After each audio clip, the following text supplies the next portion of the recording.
ఆకరణ మాటల్లో ఒక చాలా మంచి సౌలభ్యం ఉంటుందండి. మనం చెప్పాలనుకున్నవన్నీ అందరూ చెప్పేస్తారు. సో, మనం చాలా తక్కువ మాట్లాడొచ్చు. ధీరజ్ గారు ఇందాకల అక్కడ కింద కూర్చొని, మీరు మీ జర్నీ చెప్పాలి, అందరికీ తెలియాలి అని చెప్తుంటే, జర్నీ చెప్పాలా అని చెప్పి కొంచెం ఆలోచిస్తున్నాను అనమాట, అసలు ఏం జర్నీ అని. దానికన్నా ముందు ఈ జర్నీ ఇవన్నీ కన్నా ముందు ఫస్ట్ ఆఫ్ ఆల్ ధీరజ్ గారు చాలా చాలా thanks.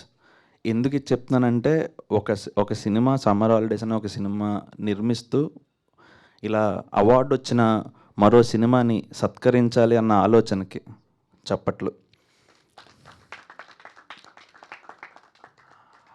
And Srikar, you have all the good journey to go.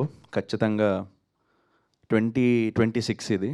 So 2028లో మీది వస్తుంది. అప్పుడు నేను అటు ఉంటాను, నువ్వు ఇటు ఉంటావని కోరుకుంటున్నాను. ఓకే. అండ్ ఎందుకంటే 72 ఏళ్ల చరిత్రలో మొత్తం బాలల చిత్రం కింద 2 సినిమాలు అయ్యాయి తెలుగువి. బాలరామాయణం ఎన్టీఆర్ గారిది, గుణశేఖర్ గారిది, తర్వాత మాది. గర్వంగా చెప్పుకుంటానండి. ఖచ్చితంగా నేను గర్వపడుతున్నాను ఆ విషయంలో. సో ఆ గర్వానికి కారణమైన ఒక చిన్న జర్నీ అండి. అంటే జర్నీ కూడా కాదు, నా జర్నీ అని కాదు, కానీ ఈ ఫంక్షన్ ఒక ప్రొడ్యూసర్ చేస్తున్నారు అండ్ ఆ సినిమా మరో ప్రొడ్యూసర్ తీశారు. సో దానికోసమే చెప్తాను నేను. 35 ఒక పెళ్ళైన జంట. పెళ్ళి అయిన జంట అంటే రొమాన్స్ ఉండదేమో, కమర్షియల్ ఎలిమెంట్ కాదండి. సరే కథ చెప్పండి. వాళ్ళకి 2 పిల్లలు ఉంటారండి. పెళ్ళి అవ్వడమే కాదు, 2 పిల్లలు కూడా ఉంటారు. అస్సలు కమర్షియల్ కాదండి అసలు ఇది. సార్ అంటే సర్లేండి, ముందుకు వెళ్దాం. అంటే ఇప్పుడు ఆ నలుగురు కలిసి ఒక ప్రయాణం చేస్తారా అండి? వాళ్ళందరూ కలిసి ఒకళ్ళతో ఒకళ్ళు కొట్టుకుంటూ చివరికి కలుస్తారు, అంతే కదా సార్ కదా? అంటే అదే ఐడియా కాదండి. వాళ్ళ నలుగురు మధ్య మంచి బాండింగ్ ఉంటుంది, వాళ్ళందరూ కలిసే ఉంటారండి. వాళ్ళ వాళ్ళ మధ్య పెద్దగా గొడవలు ఏమి ఉండవండి. అప్పుడు కాన్ఫ్లిక్ట్ ఏంటండి కథలో? ఇంకా వాళ్ళందరూ ఆనందంగా ఉంటే మేమెందుకు చూడాలి సినిమా? అస్సలు కమర్షియల్ కాదండి. నాకు తెలిసి ఆ నాన్న శాడిస్ట్ కదండి ఆ సినిమాలో. అమ్మని కొడుతూ ఉంటాడు, లేకపోతే వాళ్ళని ఏడిపిస్తూ ఉంటాడు. అది కదండి, అదైనా ఉండాలండి, లేకపోతే చాలా కష్టం అండి. లేదండి, వాళ్ళ నాన్న చాలా మంచోడండి. ప్రసాద్ అందరిని అర్థం చేసుకుంటాడు. సార్ నాకు అర్థం కావట్లేదండి, అసలు మీరు కథ చెప్దాం అనుకుంటున్నారా, లేకపోతే ఇది రేలంగమాయి సినిమా రేలంగమాయి లాగా ఇంట్లో అందరూ అలా ఉంటారు సార్? అంటే కాన్ఫ్లిక్ట్ స్కూల్లో ఉంటుందండి. అక్కడ ఒక టీచర్ ఉంటాడు, చాణక్య అని, మ్యాథ్స్ చెప్తూ ఉంటాడు. సార్ ఎడ్యుకేషన్ బ్యాక్గ్రౌండ్లోనా సార్? అస్సలు కమర్షియల్ కాదండి. ఎడ్యుకేషన్ బ్యాక్గ్రౌండ్లోనా అంటే సార్, ఇప్పుడు చాలా కష్టం అండి అది. అసలు స్కూల్కి వెళ్ళడమే పిల్లలకి చాలా ఇబ్బంది అండి. మీరు స్కూల్లో సినిమా చెప్తున్నారు, దాన్ని థియేటర్లో చూడమంటే ఎవరు వస్తారండి? అస్సలు కమర్షియల్ కాదండి. అలా కాదు సార్, ఒకసారి కథ విందామండి, పూర్తిగా వినండి అంటే వినేవారండి చాలామంది. చాలామంది ఉన్నారండి. చాలా బాగుంది సార్, మాకు ఉద్వేగం అయింది, మాకు కన్నీళ్ళు వచ్చాయి, బాధపడ్డాము, అంతా బాగానే ఉంది సార్. కానీ ఈ ఈ టెంప్లెట్లో వచ్చిన ఒక రిఫరెన్స్ సినిమా చెప్పండి తెలుగులో ఆడింది గత 5 ఏళ్లలో, 6 ఏళ్లలో ఒకటి చెప్పండి సార్. అంటే మాకు కూడా కాన్ఫిడెన్స్, వాళ్ళు అడగడంలో అసలు తప్పు లేదండి.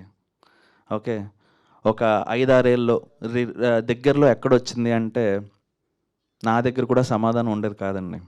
ఎందుకంటే వెనక్కి వెళ్ళి చూస్తే లిటిల్ సోల్జర్స్ చెప్పాలా,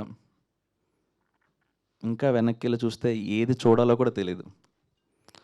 సో ఒక రిఫరెన్స్ పాయింట్ లేకుండా, ఇది ఆడుతుందా ఆడదా అన్న ఆలోచన లేకుండా, ఇది కథ, ఈ కథని మనం విన్న ఫీలింగ్ని 10 మందికి పంచాలి అన్న ఆలోచనతో Siddharth and Srujan, Waltair productions and S originals, వాళ్ళిద్దరూ నిలబడ్డారు.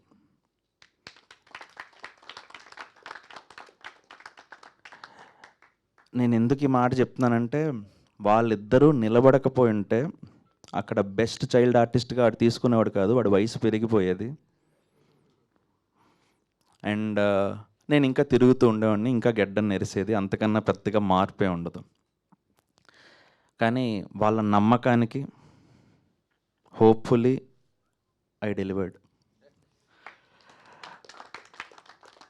అది చాలా చాలా చాలా చాలా పెద్ద బాధ్యత అండి. ఎందుకంటే 5:30, 6:30 ఎంతో కొంత ప్రతి ఒక్కరికి ఆ కళ్యాణ్ యాడ్స్లో ఆయన చెప్పినట్టు డబ్బులు ఊరికే రావు. సో ₹1 పెట్టాలన్నా, దాని మీద పెట్టుబడి పెట్టాలన్నా, పెట్టుబడి పెట్టేవాడికన్నా కూడా పెట్టుబడి పెట్టించేవాడికి చాలా ఎక్కువ బాధ్యత ఉంటుంది. ఎందుకంటే రూపాయి పెట్టినప్పుడు కనీసం మరో పావలా అయినా పైన రాకపోతే, ఆ పెట్టుబడి పెట్టేవాడు వెనక్కి వెళ్ళిపోతే మరో 4 సినిమాలు ఆగిపోతాయి. సో అంత బాధ్యతగానే చేశాను ఈ సినిమా. నేను ఎందుకు అది చెప్తున్నానంటే, ఇప్పుడు 35 ఆడలేదనుకుందాం, లేకపోతే ఇవన్నీ రాలేదనుకుందాం, ఖచ్చితంగా మరో ప్రొడ్యూసర్ గదిలో వాళ్ళు ప్రయత్నించారు కదమ్మా, వాళ్ళు ప్రయత్నించారు. ఏమైంది? ఓ 10 మంది చప్పట్లు కొట్టారు, ఆ తర్వాత అయిపోయిందమ్మా, చప్పట్లతో కడుపు నిండుతుందా అని అడుగుతారు. సో మనసు నిండే సినిమా కాదు, కడుపు నిండే సినిమా కూడా తీయాలి. అది చాలా ముఖ్యం. సో ఆ రెండింటిని బ్యాలెన్స్ చేస్తూ బాడీని, heart, stomach, mind has to be coordinated. So అవన్నీ చేసుకుంటూ పెట్టిన రూపాయికి వాళ్ళు నష్టపోకుండా చూసుకుంటూ ఇక్కడ దాకా చేరినందుకు, ఇక్కడ దాకా మమ్మల్ని చేర్చినందుకు భారత ప్రభుత్వానికి, ఈ అవార్డులు ప్రకటించిన జ్యూరీకి సవినయంగా నమస్కరిస్తూ సెలవు తీసుకుంటున్నాను. Thank you.